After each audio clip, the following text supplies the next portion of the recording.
Assertive communication, ದೃಢತೆಯ ಸಂವಹನದಲ್ಲಿ ಈ ಅಂಶಗಳ ಕಡೆಗೆ ನಾವೆಲ್ಲ ಗಮನ ಕೊಡಬೇಕು. ಫಿಸಿಕಲ್ ಸ್ಪೇಸ್ ಅಂದ್ರೇನು? ನಮ್ಮ ಸುತ್ತಮುತ್ತ ಫಿಸಿಕಲ್, ಶಾರೀರಿಕವಾದ ಪ್ರದೇಶ. ಮೇಕಿಂಗ್ ನ್ಯೂ ರಿಲೇಷನ್ಶಿಪ್ಸ್, ಹೊಸಬ್ರ ಜೊತೆ ವಿಶ್ವಾಸ ಮಾಡೋದಕ್ಕೆ ಇದು ಸಿಕ್ಕಾಪಟ್ಟೆ ಹೆಲ್ಪ್ ಆಗುತ್ತೆ. ಯಾಕೆ, ನಾನು ಇರೋದನ್ನ ಇರೋಂಗೆ ಹೇಳ್ಕೊತೀನಿ, ಅವ್ರಿಗಿಷ್ಟ ಆದ್ರೆ ಇರ್ತಾರೆ, ಇಲ್ಲಾಂದರೆ ಕಟಾಚ್ಕೋತಾರೆ, ಹೋಗ್ತಾ ಇರ್ತಾರೆ. ಓಕೆ. ಇಂಟಿಮೇಟ್ ಆ್ಯಕ್ಟಿವಿಟೀಸ್, ನನಗೆ ತೀರ ಆತ್ಮೀಯವಾದಂತಹ ಚಟುವಟಿಕೆಗಳು. ನಾನು ಧ್ಯಾನ ಮಾಡ್ತೀನೋ, ನನಗೆ ಪರ್ಸ್ನಲಾಗಿ ಕೆಲವೊಂದು ಟೈಮ್ ಬೇಕಾಗಿರುತ್ತೆ, ಸಂಗೀತ ಕೇಳ್ತೀನೋ, ಆ ಥರದ ಚಟುವಟಿಕೆಗೆಲ್ಲ ಇದು ಸ್ವಲ್ಪ ಸಹಾಯ ಮಾಡ್ತದೆ. ಸೆಟ್ಟಿಂಗ್ ಬೌಂಡ್ರೀಸ್, ನನ್ನ ಸುತ್ತ ನಾನೊಂದು ಪ್ರದೇಶವನ್ನು ಹಾಕಿಕೊಳ್ಳೋದಕ್ಕೆ ಇದು ಸಹಾಯ ಮಾಡ್ತದೆ. And then public are large groups, public ತುಂಬ ಜನಕ್ಕೆ ಹೇಳಬೇಕಾಗ್ಲಿ, ತುಂಬ ಲಾರ್ಜ್ಗೆ ಹೇಳಬೇಕಾಗ್ಲಿ, ಇದು ಈಸಿ. ಏನಕ್ಕೆ ಅಂದರೆ ನೀವು ಸೇಫ್ ಝೋನಲ್ಲಿ ಇರ್ತೀರಾ, ಯಾರಿಗೂ ಹರ್ಟ್ ಮಾಡೋಂಗೆ ಹೇಳಲ್ಲ, ಯಾರನ್ನೂ ತೆಗಳಲ್ಲ, ನಿಮಗೇನು ಅನಿಸುತ್ತೋ ಅದನ್ನು ಸೂಕ್ತವಾದ ಪದ ಬಳಸಿ ಮಾತಾಡ್ತಾ ಇರ್ತೀರಾ. ಅಥಾರಿಟಿ ಫಿಗರ್ಸ್, ನೀವೊಂದು ಅಥಾರಿಟಿಯಾಗಿ ಮಾತಾಡ್ತಾ ಇರ್ತೀರಿ, ಎಲ್ಲೆಲ್ಲಿ ಬೇಕೋ ಅದನ್ನು ಸ್ಟ್ಯಾಟಿಸ್ಟಿಕ್ಸು ಬೇಕು ಕೂಡ ಕೋಟ್ ಮಾಡ್ತೀರಿ. ಕ್ರಿಯೇಟಿವಿಟಿ ಹೆಚ್ಚು ಬಳಸಿರ್ತೀರಿ. ಮನಿ ಮ್ಯಾಟರ್ಸ್, ಆ ಹಣಕಾಸಿನ ವಿಚಾರದಲ್ಲಿಯೂ ಕೂಡ ನೀವು ಒಂದು ಲೈಫು ಸೆಟ್ಲ್ ಆಗ್ತಾ ಹೋಗ್ತಾ ಇರುತ್ತೆ. ಫಿಸಿಕಲ್, ಓಕೆ, ಕ್ರಿಯೇಟಿವಿಟಿ ಇಲ್ಲೊಂಚೂರು ಬೇಗ ಬೇಗ ಹೋಗ್ತಾ ಇದ್ದಾರೆ. ಓಕೆ. ಸೊ ಮನಿ ಮ್ಯಾಟರ್ಸು, ಕ್ರಿಯೇಟಿವಿಟಿ, ಇದೆಲ್ಲ ನಾವು ಬಳಸ್ತಾ ಹೋಗ್ತಾ ಇರ್ತೇವೆ. ಈ ದೃಢತೆಯ ಸಂವಹನ, this is my favourite sentence. ಆ 2 ಸಾಲುಗಳನ್ನು ಎಲ್ಲರೂ ಒಟ್ಟಿಗೆ 3 ಸಾರಿ ಹೇಳುವಂಥವರಾಗಿ.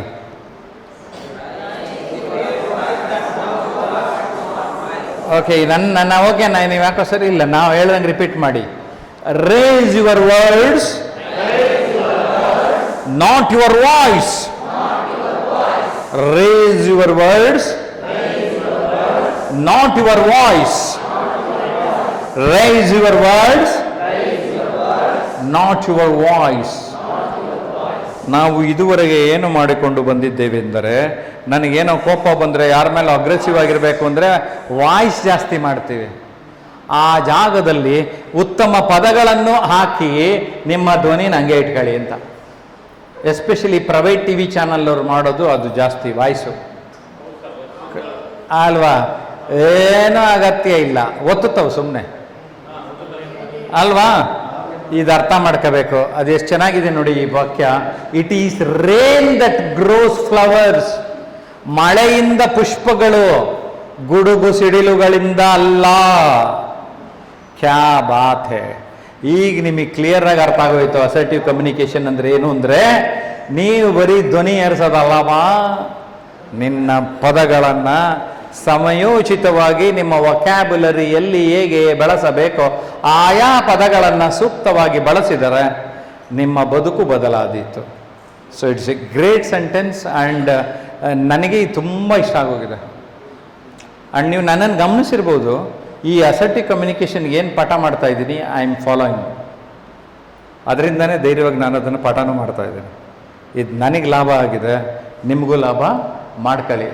Assertive communication is expressing our feelings, ನನ್ನ ಭಾವನೆಗಳು, ನನ್ನ ಅಗತ್ಯಗಳು, ನೀಡ್ಸ್ ಕ್ಲಿಯರ್ಲಿ, ಸ್ಪಷ್ಟವಾಗಿ, ಹಾನೆಸ್ಟ್ಲಿ, ಪ್ರಾಮಾಣಿಕವಾಗಿ, while respecting the feelings and needs of others.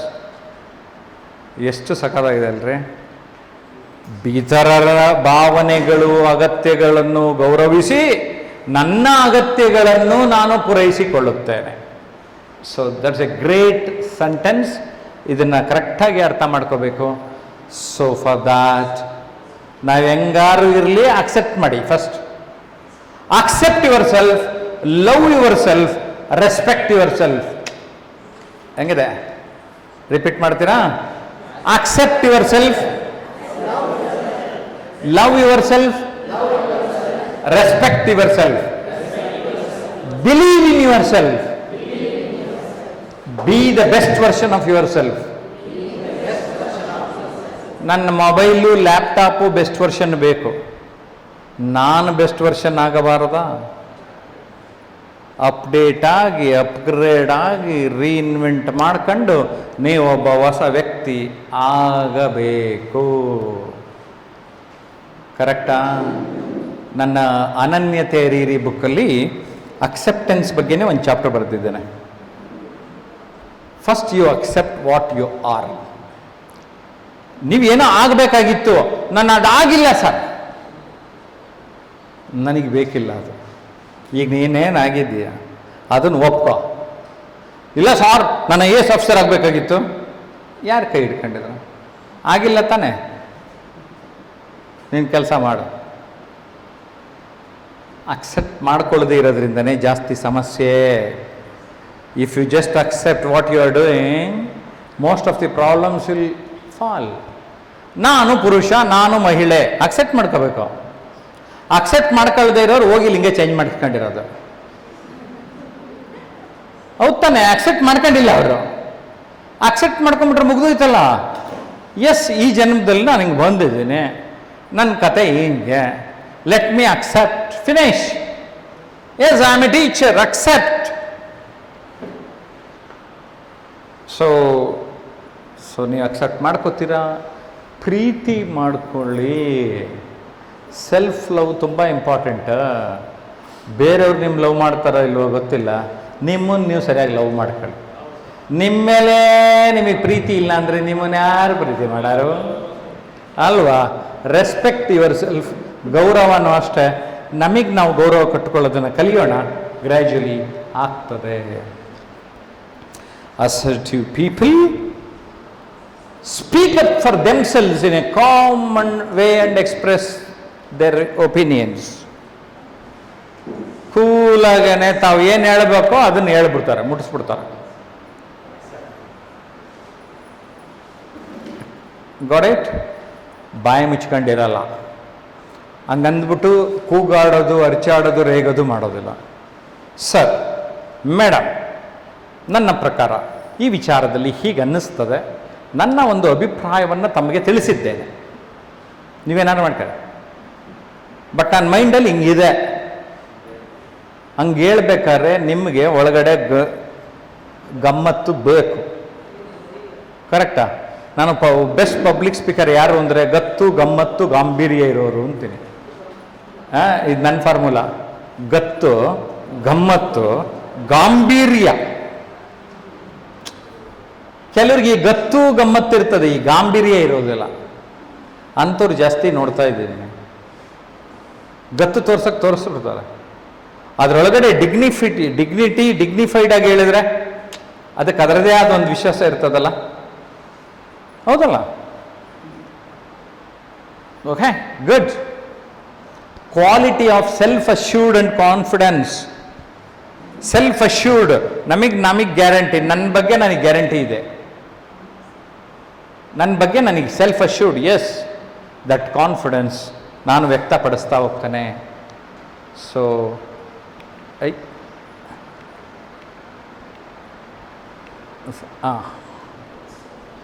ಸಾಮಾನ್ಯವಾಗಿ ಈ ಪದ ಹೇಳಬಾರದು ಅಂತ ಹೇಳ್ತೀವಿ, ಕರೆಕ್ಟಾ? ಆದರೆ ಅಸರ್ಟಿವ್ ಕಮ್ಯುನಿಕೇಷನಲ್ಲಿ ನನ್ನ ಪ್ರಕಾರ, ನನಗನ್ನಿಸಿದಂತೆ,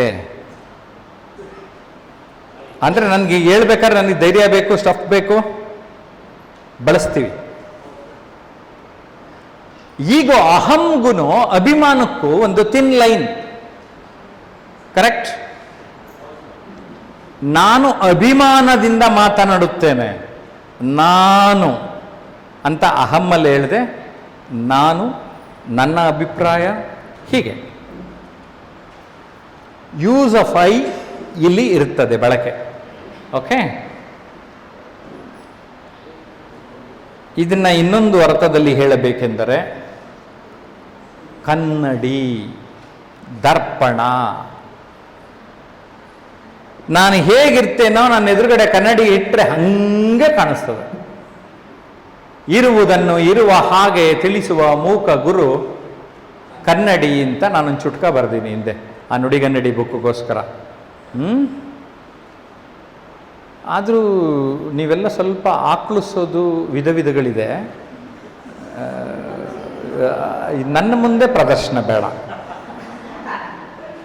ಬೆಳಿಗ್ಗೆ ಹೇಳಿದ್ದೇನೆ, ಆದರೆ ಅವರ ಅಭಿಪ್ರಾಯ ಅವರು ವ್ಯಕ್ತಪಡಿಸಿರೋ ನನಗೇನಾಗೋಣ ಆಗತ್ತೆ, ನನಗೆ ಬೇರೆ ಥರ ಕಮ್ಯುನಿಕೇಟ್ ಆಗಿಬಿಡುತ್ತದು. ಅದು ಎಡೀ ಹಲ್ಲು ತೋರಿಸಿಕೊಂಡು, ಇಡೀ ಬಾಯಿ ತೋರಿಸಿಕೊಂಡು. ಟೀಚರ್ಸ್ಗೆ ಇದು ಶೋಭೆನಾ? ಯೋಚನೆ ಮಾಡ್ಕೊಳ್ಳಿ. ನನ್ನ ಬೈಕ ವಿಡಿಯೋ ಮೇಲೆ ಇವರೇನೋ ಹೇಳ್ತಾರೆ ಮಾಡ್ತಾರೆ ಅಂತ ನಿಮ್ಗೆ ಅರ್ಥ ಮಾಡಿಸ್ತಾ ಇದ್ದೀನಿ. ಅಂದರೆ ಈಗ ನಾನೇನು ಮಾಡಿದೆ ಅಂದರೆ, ನಿಮ್ಮ ಮುಂದೆ ಒಂದು ಕನ್ನಡಿ ಇಟ್ಟೆ. ಕನ್ನಡಿ ಇಡೋ ಸಂದರ್ಭದಲ್ಲಿ ಒಬ್ರು ಹಾಕ್ಲಿಸ್ತಾ ಇರೋ ಹಲ್ಲು ಫುಲ್ ಕಾಣಿಸ್ತು. ಇರೋದನ್ನ ಇರಂಗೆ ಹೇಳ್ತಾ ಇದ್ದೀನಿ. ಬೆಳಿಗ್ಗೆಯಿಂದನೂ ನಾನು ಕನ್ನಡಿ ಥರನೇ ವರ್ತನೆ ಮಾಡ್ತಾ ಇದ್ದೀನಿ. ಅಬ್ಸರ್ವ್ ಮಾಡಿದ್ದೀರಾ? ನಿಮ್ಮ ಮುಂದೆ ಒಂದು ದೊಡ್ಡ ಕನ್ನಡಿ ಇಟ್ಟಿರುವ ಹಾಗೆ ಬೆಳಿಗ್ಗೆಯಿಂದ ನಾನು ನಿಮಗೆ ಮಾತಾಡ್ತಾ ಇದ್ದೇನೆ, ನಿಮ್ಮ ಜೊತೆ ಮಾತನಾಡುತ್ತಿದ್ದೇನೆ. ಕನ್ನಡಿಯ ರೂಪದಲ್ಲಿರುವ ನಮ್ಮ ಮಾತು, ನಮ್ಮ ವರ್ತನೆಗಳನ್ನೇ ಅಸರ್ಟಿವ್ ಕಮ್ಯುನಿಕೇಶನ್ ಅಂತ ಕರೆಯೋದು. ನೀವು ಆಕ್ಲಿಸ್ಬಿಟ್ರೆ ಅಲ್ಲಿ ಸ್ಮೈಲಾಗಿ ತೋರಿಸಲ್ಲ ಕನ್ನಡಿ. ಅದನ್ನ ಅರ್ಥ ಮಾಡಿಸ್ತಾ ಇದ್ದೀನಿ. ಇರುವುದನ್ನ ಇರುವ ಹಾಗೆ ತಿಳಿಸೋದು. ನೀವು ಬಟ್ಟೆ ಹಾಕೊಂಡಿದ್ರೆ ಬಟ್ಟೆ ಹಾಕೊಂಡು ತೋರಿಸುತ್ತೆ, ಹೆಂಗಿದ್ದೀರಾ ಹಂಗೆ ತೋರಿಸ್ತದೆ. So ಹುಷಾರಾಗಿರಿ.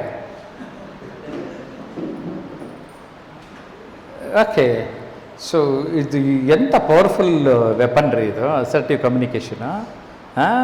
Powerful tool. Very good. So ಈಗ ಅರ್ಥ ಆಯಿತು. ಇದರಲ್ಲಿ no beating around the bush.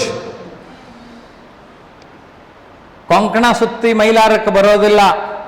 Straight. I want to communicate something, so I am communicating. Straight. ನೇರ, ನೆಟ್ಟ, ದಿಟ್ಟ, ನಿರಂತರ. ಇದರಲ್ಲಿ ಯಾವುದೋ ಟಿ ವಿಲೇ ಹಾಕೊಳ್ಳೋದಲ್ಲ, ನೀವಿರೋದು. ಇದು very very very powerful sentence. Learn to say no when you want to say no. ನಾವೆಷ್ಟೋ ಸರಿ ನಮಗೆ ಬರೋಕ್ಕಾಗಲ್ಲ, ವ್ಯವಸ್ಥೆ ಮಾಡೋಕ್ಕಾಗಲ್ಲ ಅಂದರೆ ನಾವು 9 ಗಂಟೆಗೆ ಇರ್ತಿದ್ದೆ ಇಲ್ಲಿ. ಮಾಡ್ತಿದ್ದೀವಿ, ಬರ್ತಾರೆ, ಯಾರೋ ಕರ್ಕೊಂಡು ಹೋಗ್ತಾರೆ ಅಂದರೆ ಆಗಲ್ಲ. Are you getting my point? ನಮಗೇನೋ ತೊಂದರೆ ಇದೆ, ಆಗ್ತಾ ಇಲ್ಲ. ಸೊ ಆದರೆ ಹಂಗೆ ಹೇಳಲ್ಲ.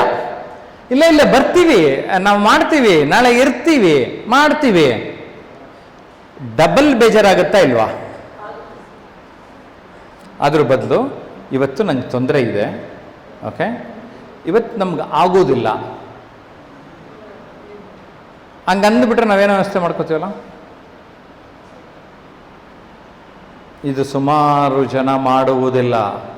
ಅವ್ರೇನು ಅನ್ಕೊಂಡ್ಬಿಡ್ತಾರೋ, ಇವರೇನು ಅನ್ಕೊಂಡ್ಬಿಡ್ತಾರೋ, ಮರ್ಜಿಗೆ ಬೀಳ್ತವೆ. This is very very powerful sentence. Learn to say no when you want to say no. ಒಂದು ಹಿಂದಿ ಫಿಲಮ್ನಲ್ಲಿ ಈ ಬರೀ ಲರ್ನ್ ಟು ಸೇ ನೋ ಬಗ್ಗೆ ಒಂದು ಫಿಲಮ್ ಇದೆ.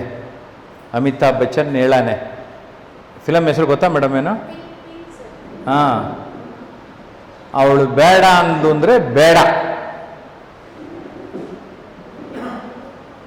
ಎಷ್ಟು ಜನ, ಎಷ್ಟು powerful. Learn to say no when you want to say no.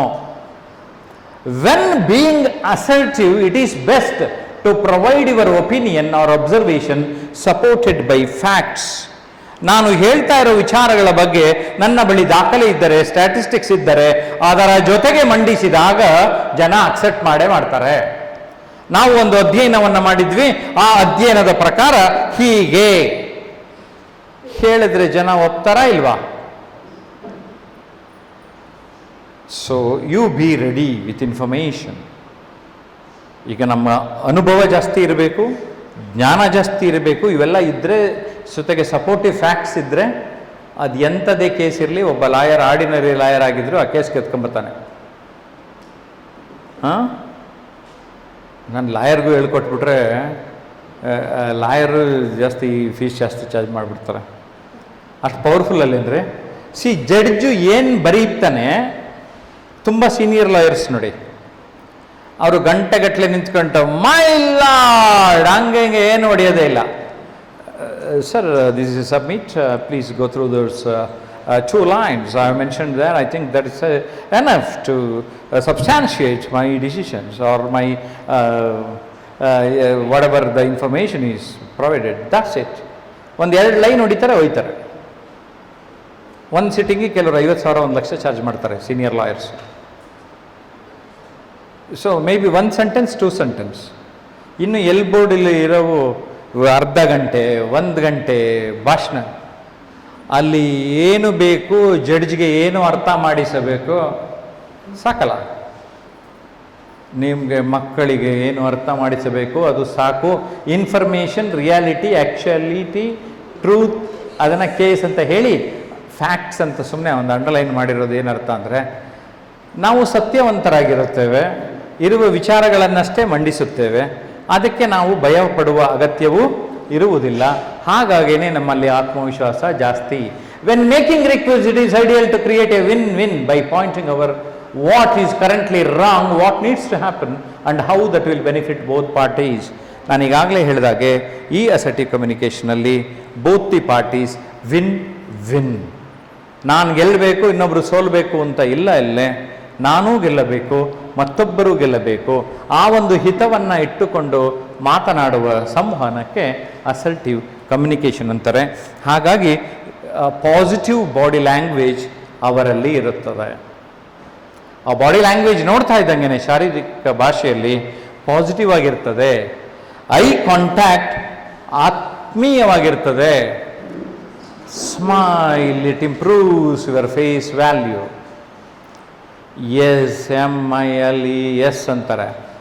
S ಮತ್ತು ಎಸ್ ನಡುವೆ ಮೈಲಿದೆ, ಮೈಲ್ಗಟ್ಟಲೆ ಸ್ಮೈಲ್ ಮಾಡಿ ಅಂತಾರೆ. ಸೊ ನಾನು ಎನ್ನೇನು ಹೇಳಿದೆ, ಈ ಸ್ಮೈಲ್ ಮಾಡೋದು ಸರಿಯಾಗಿ ಕಲ್ತ್ರೆ 3 ವರ್ಷ ಆಯಸ್ ಜಾಸ್ತಿ ಅಂತೆ.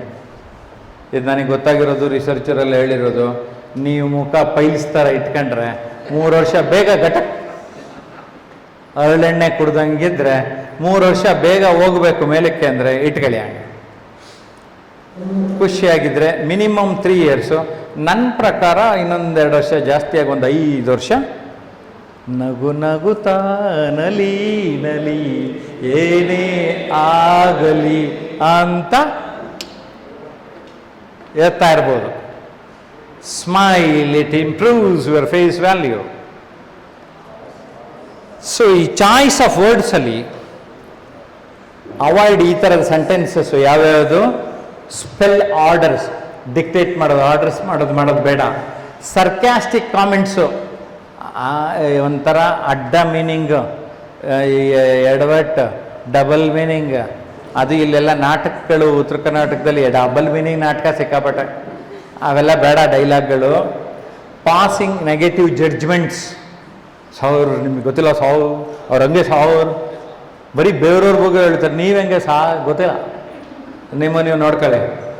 Define someone's character negatively. ಅವನು ಇದಾನೋ, ಯಾಕೆ ಬೇಕು, ಮುಚ್ಕೊಂಡಿಂದ ಎಷ್ಟು ನೋಡಿದೆ ಅಷ್ಟು ನೋಡ್ಕೊ ಅಂತ. ಹಂಗಂದ್ರೆ ಸರಿ ಹೋಗುತ್ತಾನೆ. ಎಲ್ಲ ಏನು ಮಾಡ್ತಾರೆ, ಅವನದಂಗೆ ಸರ್, ಇವ್ರದಿಂಗೆ ಸರ್, ಬೇಡ. Define someone's character negatively, disrespect someone or sound rude. ಇನ್ನೊಬ್ಬರಿಗೆ ಅಗೌರವ ತೋರಿಸುವುದು ನಮಗೆ ಬೇಡ. ಇದನ್ನು ಅವಾಯ್ಡ್ ಮಾಡಿಬಿಟ್ರೆ ನೀವು ಅಸರ್ಟಿವ್ ಲೆವೆಲ್ಗೆ ಹೋಗಿಬಿಡ್ತೀರಿ. ಇದಕ್ಕೆ ಒಂದು ಆಕ್ರೋನಿಮ್ ಮಾಡಿದ್ದಾರೆ, ಡಿಯರ್ಮನ್ಸ್ ಸ್ಕಿಲ್ಸ್ ಅಂತ.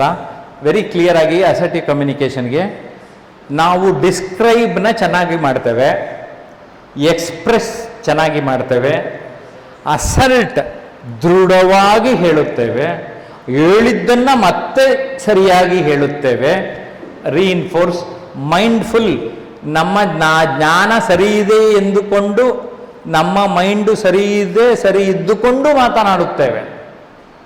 ನಿಮ್ಮೆನ್ಸ್ಕೋದಂಗಲ್ಲ.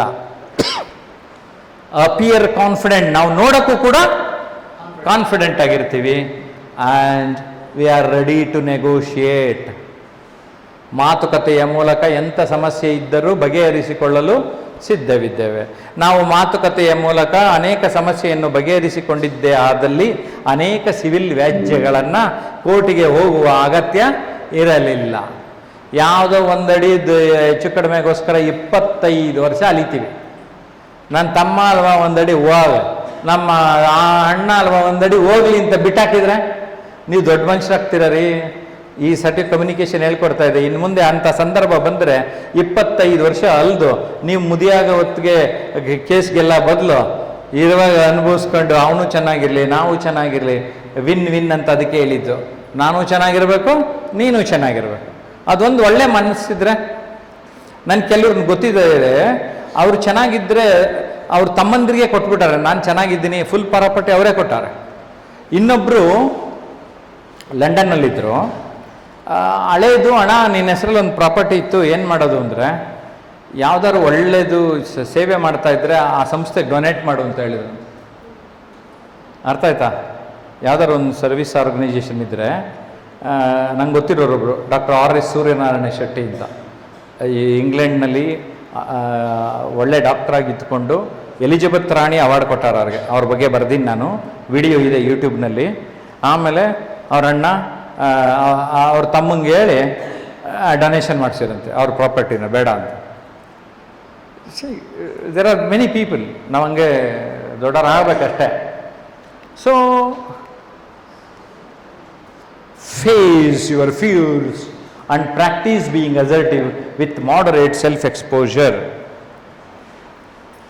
ತುಂಬ ನಮ್ಮ ಓವರ್ ಎಕ್ಸ್ಪೋಜರ್ ಅಗತ್ಯ ಇಲ್ಲ.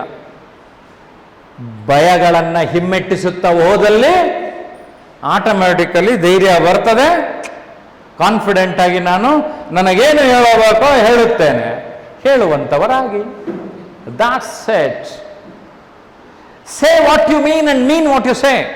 ನಿನಗೇನು ಅನಿಸುತ್ತೆ ಅದು ಹೇಳು, ಹೇಳಿದ್ದನ್ನು ದೃಢವಾಗಿರು, ನಂಬ್ಕೊಂಡಿರು. ನಾಳೆ ಬೆಳಗ್ಗೆ ಅದು ನಾನು ಹೇಳಿಲ್ಲ ಅಂತ ಹೇಳಬೇಡ ಡೈಲಾಗ್. ಬರೀ TV ನೋಡಿದ್ರೆ, ಪೇಪರ್ ನೋಡಿದ್ರೆ ಅವೇ ಕತೆ. ಅವ ಒಬ್ಬರು ನಂಬಲ್ಲ ಅದಕ್ಕೆ ಅಲ್ವಾ. Be assertive or be ready to suffer. So ಸಫರ್ಗೆ ಏನು ಕಾರಣ? ನಾನು ಬೆಳಿಗ್ಗೆ ಹೇಳಿದೆ, first floor, second floor, third floor ಕಟ್ತೀನಿ ಅಂತ. ನಿಮ್ಮ ಪ್ರಾಬ್ಲಮ್ಸ್ಗೆ ಅರ್ಧ ಪ್ರಾಬ್ಲಮ್ ಇರೋದು ಸರಿಯಾಗಿ ಇನ್ನೊಬ್ಬರ ಜೊತೆ ಕಮ್ಯುನಿಕೇಟ್ ಮಾಡದೇ ಇರೋದ್ರಿಂದ. ಅದು ಗಂಡ ಹೆಂಡತಿರ ನಡುವೆ ಆಗಿರ್ಬೋದು, ಡಿಪಾರ್ಟ್ಮೆಂಟಲ್ ಆಗಿರ್ಬೋದು, ಇನ್ನೊಂದು ಕಡೆ ಆಗಿರ್ಬೋದು. ಸರಿಯಾಗಿ ಅರ್ಥ ಮಾಡಿಕೊಳ್ಳಿ. ಓಕೆ, ಇನ್ನೊಂದೇ ಸ್ಲೈಡ್ ಇದು. Assertive communication helps you to become an achiever. ಇನ್ನೇನು ರೀ ಆಗಬೇಕು? ಈ ಅಸರ್ಟಿವ್ ಕಮ್ಯುನಿಕೇಷನ್ ಇದ್ದರೆ ಅಚೀವರ್ ಆಗಿಬಿಟ್ಟೆ. ನೀವೇನು ಮಾಡ್ತಾ ಇದ್ದೀರೋ ಅದರಲ್ಲಿ ಆಗೋದ್ರಿ. That's it. That is what we want. So I am wishing you all the best. Assertive communication ಉಳ್ಳವರಾಗಿ ಯಶಸ್ವಿಯಾಗಿ. I wish all the best. Thank you very much. ಏನ್ರಿ ಹೇಗೆ? Okay, good. So assertive communication ಬಗ್ಗೆ ಯಾರು ಬೇಗ ಮಾತಾಡೋದಿದ್ರೆ ಅದೇ ವಿಡಿಯೋಲಿ continue ಮಾಡಿಬಿಡ್ತೀನಿ ಫಾಸ್ಟ್. ಯಾರು ಬರ್ತೀರಾ ಬೇಗ? ಈ ಅಸರ್ಟಿವ್ ಕಮ್ಯುನಿಕೇಷನ್ ಏನು ಅರ್ಥ ಮಾಡ್ಕೊಂಡ್ವಿ ಅಂತ. Okay, so thank you. Assertive communication ಅರ್ಥ ಮಾಡ್ಕೊಂಡಿದ್ದೀರಿ. Bye by.